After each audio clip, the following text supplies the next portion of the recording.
Un petit coucou du côté de Patrick Quillet, le poète qui donne vie aux poilus ici.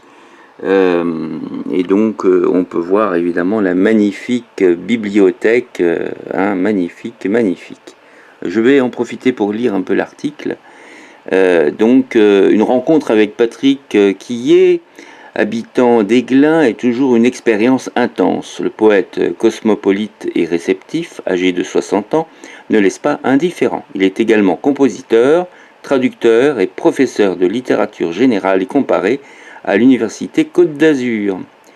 La lyre, emblème des poètes, a bien toutes ses cordes. Chercheur de vibrations et d'émotions, Patrick Quillet se fait l'écho des poilus dans son 3e recueil de poèmes qui vient de sortir aux éditions Fédérope, Voix éclatées, de 14 à 18.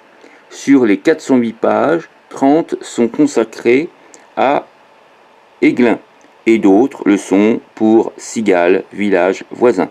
C'est du jamais vu dans la littérature locale. 5 ans de travail et recherche.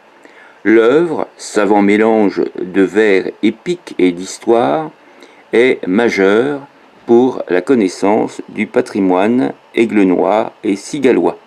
À l'occasion du 100e anniversaire de la fin de la Première Guerre mondiale, après 5 ans de travail et de recherche, Patrick Quillet ne pouvait pas rester indifférent. Il existe des noms sur chaque monument aux morts, et derrière chacun d'entre eux, il y a des vies fauchées, souvent dans la fleur de l'âge.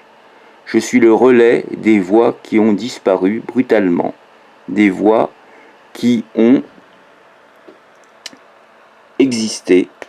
Seuls 3 personnages de la tribu, l'homme, sont inventés, Adam, Achille et Ulysse. Les Novello d'Aiglun.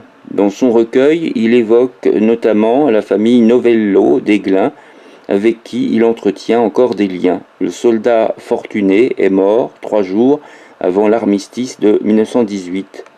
Peu après, sa veuve a épousé l'un de ses 3 frères, comme souvent à l'époque, et ils ont appelé leur fils Fortuné. Ce sont ces histoires que le poète partage pour mieux chanter la vie. Ces anaphores sont des relances, des pulsions vitales qui éveillent le lecteur. Par ce livre, il met en valeur le local dans ce qu'il a d'universel. La couverture traduit cette universalité avec ces 3 mots en lingala, idiome du Congo, apposés au-dessus d'une vignette représentant une bague. Litwai, loba, lolemu. Oreille, langue, parole.